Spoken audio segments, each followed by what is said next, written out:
Kemudian satu orang lainnya menghela nafas panjang, lalu menggeleng pelan.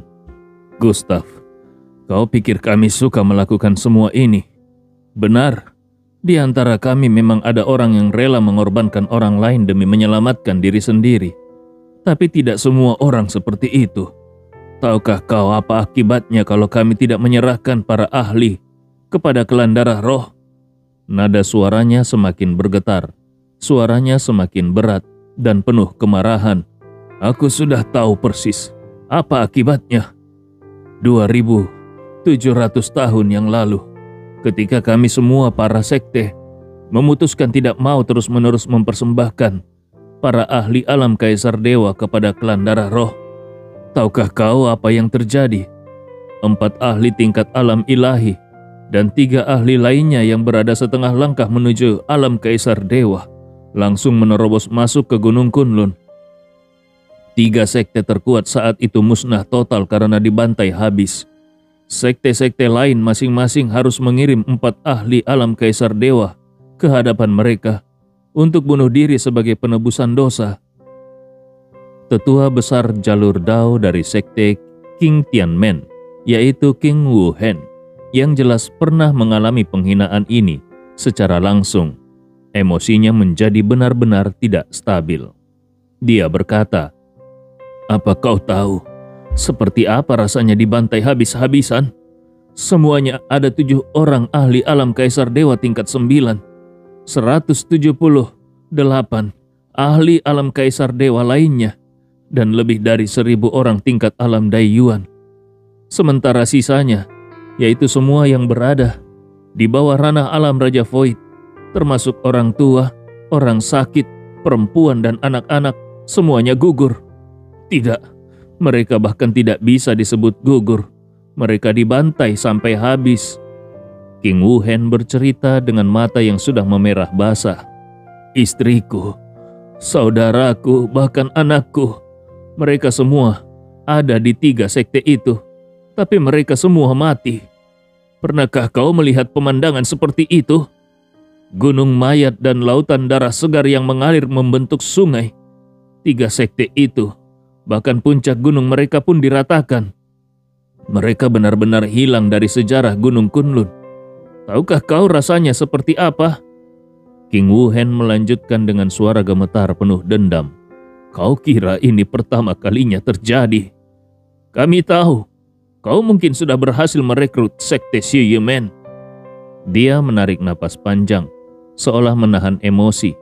1000 tahun lalu saat kami tahu sekte Xie Yemen tidak mau lagi mempersembahkan para ahli alam kaisar dewa kepada klan darah roh, kami lebih rela membiarkan kepala keluarga Huang membunuh ketua utama dan wakil ketua kelima sekte Xie Yemen terlebih dahulu, daripada membantu sekte Xie Yemen.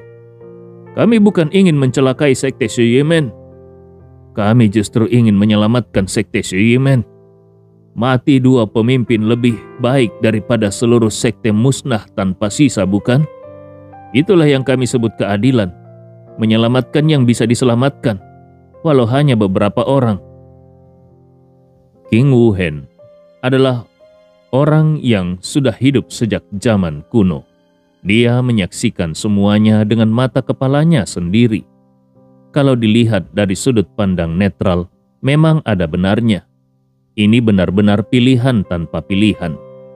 Gustav pun tidak bisa sepenuhnya menyalahkannya.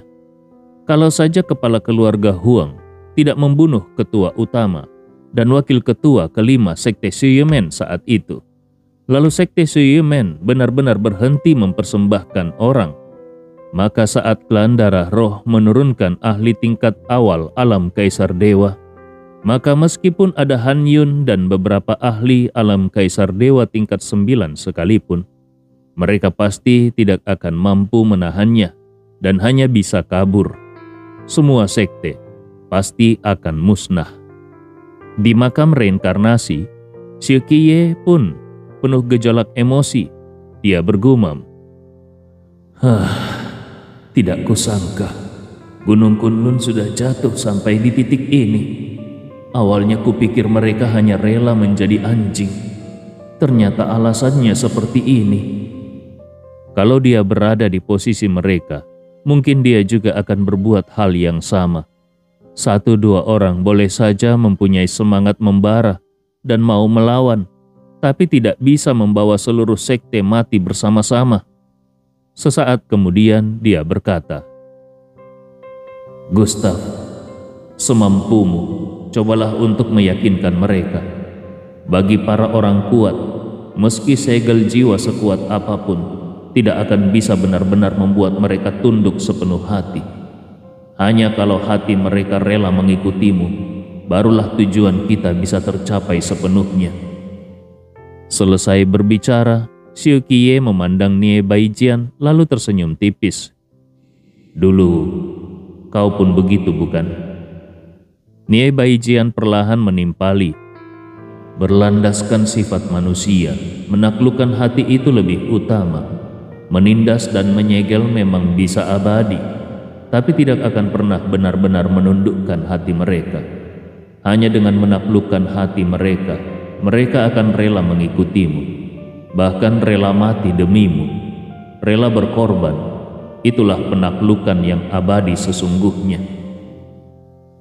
Dia pernah menyegel ratusan ahli, bahkan tidak sedikit di antaranya tingkat awal alam Kaisar Dewa dan alam Raja Dewa. Dia tahu, menaklukkan lewat iming-iming keuntungan atau penindasan adalah cara termudah, tapi bukan jalan abadi. Hanya penaklukan hati, itulah keabadian yang sesungguhnya. Meskipun itu juga jalan yang paling sulit dan memerlukan waktu serta usaha yang luar biasa. Seketika Xiu Qiye menangkap persoalan utamanya dan berkata, "Saat ini di Gunung Kunlun, kita hanya bisa memakai cara lembut sekaligus keras. Kalau 8 orang ini berhasil ditaklukkan, barulah kita bisa menundukkan para ketua sekte, bahkan menaklukkan seluruh sekte." Dia menoleh ke arah Gustav dan berkata, "Gustav, di antara 8 sekte ini, ada 4 sekte yang masing-masing punya seorang kakek tua alam Kaisar Dewa tingkat 9. Mereka sudah dalam perjalanan ke sini. Tentu saja Han Yun juga ikut datang. Kalau kau berhasil membujuk mereka, kemajuan kita akan jauh lebih cepat." Apakah Gustav mempunyai kekuatan untuk menindas mereka dengan paksa? Tentu saja punya. Tapi kalau menaklukkan secara paksa hasilnya hanya kebencian, bahkan bisa memicu pemberontakan. Mereka mungkin rela membantu demi hidup, tapi mereka hanya akan bekerja setengah hati. Bahkan sebelum segel jiwa menghancurkan kesadaran mereka, mereka bisa saja memilih bunuh diri atau malah berusaha menyeret Gustav jatuh bersama. Seorang kultivator, seorang kuat dan mempunyai martabat, dipaksa tunduk dengan segel saja sudah penghinaan. Demi bertahan hidup, mereka boleh saja membantu Gustav, tapi kalau ingin mereka sungguh-sungguh berjuang sepenuh hati, itu jelas tidak mungkin. Kalau mereka membantu 50% saja, itu sudah luar biasa. Hanya kalau hatinya benar-benar tunduk, barulah mereka mau memberikan segalanya, yaitu membantu Gustav memimpin Gunung Kunlun dan melawan klan Darah Roh. Karena kekuatan Gunung Kunlun terlalu lemah, maka tidak boleh ada kesalahan sekecil apapun. Kalau gagal, mungkin Gustav tidak apa-apa, tapi Gunung Kunlun akan dibantai habis-habisan. Gustav pun berkata, "King Wuhen, kau pasti paham, landasan Gunung Kunlun semakin lama semakin lemah. 2000 tahun lalu menjadi ahli alam Kaisar Dewa itu masih mudah, karena ada banyak ramuan spiritual dan banyak obat spiritual. Semua bisa dibuat menjadi pil untuk mempercepat kultivasi. Tapi bagaimana sekarang? Sekarang ramuan dan pil spiritual tinggal 1/10-nya. 1000 tahun lagi, Gunung Kunlun bahkan tidak akan mampu melahirkan satupun ahli alam Kaisar Dewa. Kalau sampai saat itu tiba, apa yang kau pikirkan?" Gustav melirik ke arah Kun Tian yang sudah sadar, lalu melanjutkan, "Saat itu tiba, meskipun kalian mau melawan, kalian tidak akan mempunyai kekuatan." Dia berhenti sejenak lalu mendengus dingin. "Klan Darah Roh, Menghadapi satu dunia yang bahkan melahirkan satu alam kaisar dewa pun tidak mampu. Menurutmu apa yang akan mereka lakukan? Gustav menatap ke arah pemimpin sekte Liang Yu dan pemimpin sekte Kunlun, lalu berkata dengan dingin, "Menurutmu, mereka akan membiarkan kalian hidup? Apakah mereka akan berpikir kalian tidak berguna lagi dan tidak berbahaya, lalu pergi begitu saja? Kalau mereka memang mempunyai niat seperti itu, mereka sudah pergi sejak lama. Kalian tahu sendiri bagaimana sifat 6 orang tetua klan darah roh di alam rahasia darah roh. Mereka haus perang dan haus darah. Mereka senang menyiksa orang dan mempermalukan orang. Kalau Gunung Kunlun bahkan tidak punya sama sekali kemampuan untuk melawan, maka akhirnya hanya satu. Kalian akan ditangkap oleh klan darah roh. Yang kuat akan dijadikan hiburan dan mainan untuk mereka. Sementara yang lemah akan digantung di tengah kota untuk menjadi bahan pelampiasan kemarahan siapa saja yang sedang tidak senang. Mereka akan dipukuli dan dicambuk sepuasnya. Lalu, bagaimana dengan yang tingkatannya rendah?" Gustav terkekeh dingin 2 kali lalu berkata dengan tajam, "Kalian pernah melihat tawanan perang di Tiongkok kuno?" Raut wajah King Wuhen mendadak berubah drastis. Dia menatap tajam ke arah Gustav. Beberapa orang tetua lainnya juga menatap Gustav. Sorot mata mereka pun berubah. King Wuhen bertanya dengan suara rendah, "Maksudmu, pada akhirnya kami tetap akan mati?" Gustav menjawab dingin, "Belum tentu. Karena bagi klan darah roh, kalian ini tingkatannya terlalu rendah. Mungkin mereka tidak akan langsung membunuh kalian, tapi kalian akan menanggung penderitaan yang tidak terbayangkan.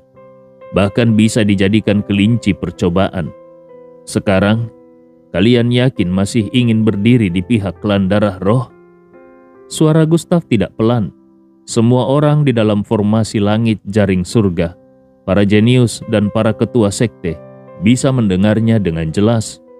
Tatapan Gustav tajam menyapu semua orang, suaranya dingin menusuk. "Coba kalian pikir sendiri. Kalau kalian adalah klan darah roh yang haus perang, haus membunuh dan haus darah, kalian mempunyai satu alam semesta tanpa kekuatan sama sekali. Apakah kalian akan membiarkan orang-orang di dalamnya hidup tenang? Kalau memang bisa begitu, klan darah roh sudah pergi sejak dulu." Begitu kata-kata Gustav meluncur, baik 8 tetua jalur Dao maupun para tetua alam kaisar dewa yang tergeletak di tanah dan kehilangan kemampuan bertarung. Semuanya hatinya mulai goyah. Karena apa yang dikatakan Gustav itu benar. Sekarang masih ada ahli alam kaisar dewa. Jadi klan darah roh paling maksimal hanya membutuhkan pengorbanan dan harus dipuja sebagai penguasa. Tapi kalau ini berlanjut, pada akhirnya Gunung Kunlun bahkan tidak akan mampu lagi menghasilkan satupun ahli alam kaisar dewa. Dan pada saat itu, klan darah roh jelas tidak akan diam saja. Satu dunia yang begitu besar, walaupun tidak memiliki ahli tingkat awal, tingkat alam ilahi, atau tingkat alam raja dewa, cukup para ahli alam kaisar dewa mereka yang paling lemah. Di Gunung Kunlun masa depan, mereka akan menjadi seperti dewa. Mereka bebas membunuh dan mempermalukan siapapun. Mereka bebas menyiksa siapapun sampai mati. Tidak akan ada siapapun yang mampu menghentikannya. Gunung Kunlun yang seperti itu benar-benar seperti neraka. Saat ini King Wuhen pun terdiam, karena dia tahu kalau perkataan Gustav mungkin akan benar-benar terjadi.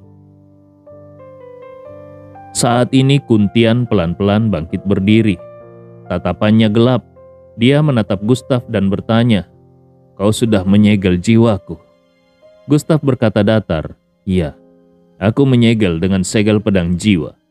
Tatapannya menyapu seluruh orang, lalu dia melanjutkan, "Kalian pasti sudah tahu. Di belakangku ada orang yang mendukungku, bukan? Kalau tidak, mana mungkin kekuatanku bisa meningkat secepat ini? Dan orang yang mendukungku itu bukan Han Yun.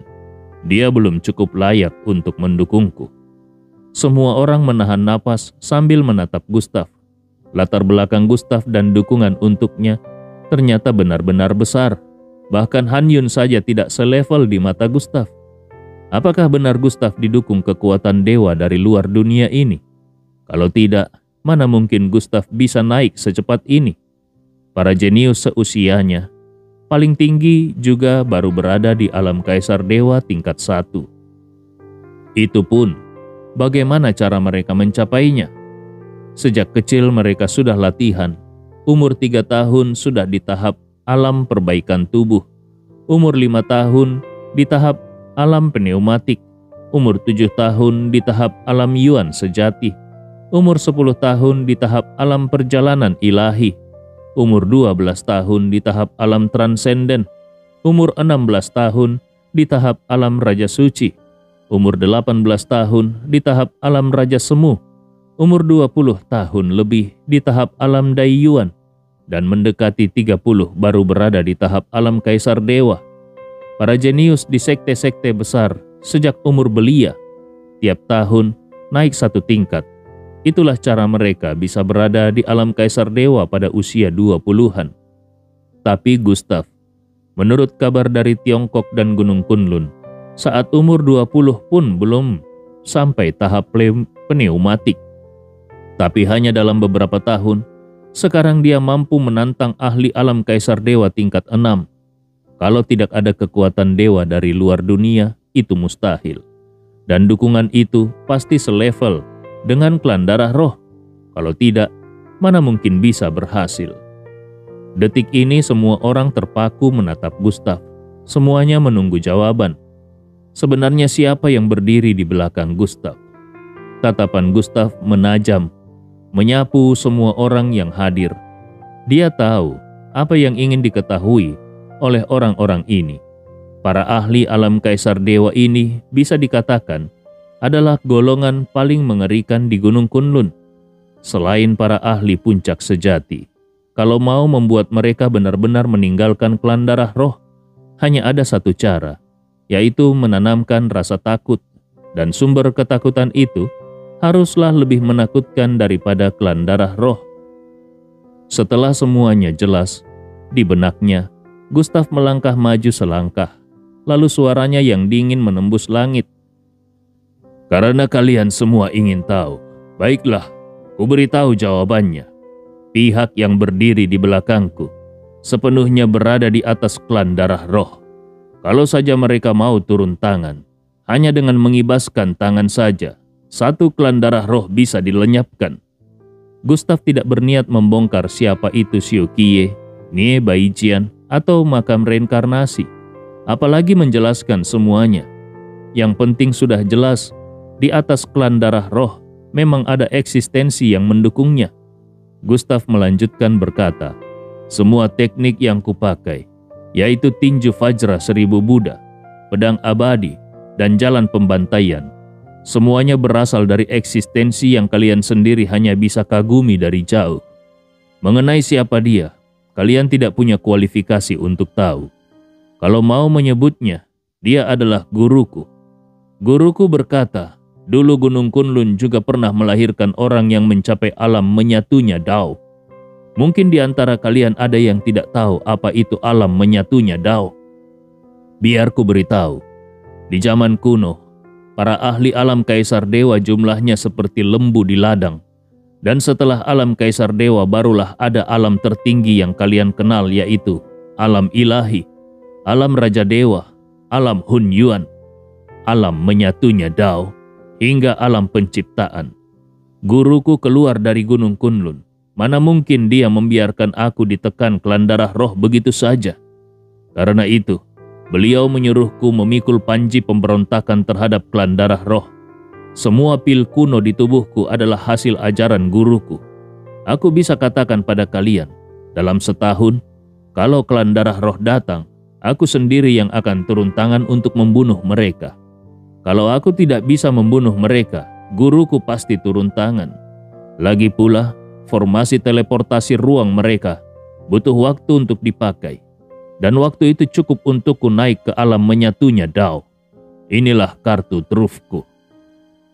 Gustav tahu, untuk menundukkan para tetua kuat ini, tidak mungkin tanpa menunjukkan kartu trufnya. Mereka semua monster tua, hidup ratusan bahkan ribuan tahun, dan ahli menakar untung rugi. Kalau mereka yakin Gustaf bisa diandalkan, mereka pasti akan segera meninggalkan klan darah roh dan berbalik mendukung Gustaf. Tentu saja kalau mereka melihat Gustaf tidak punya harapan, mereka juga bisa berkhianat kembali kepada klan darah roh. Disinilah kegunaan segel pedang jiwa.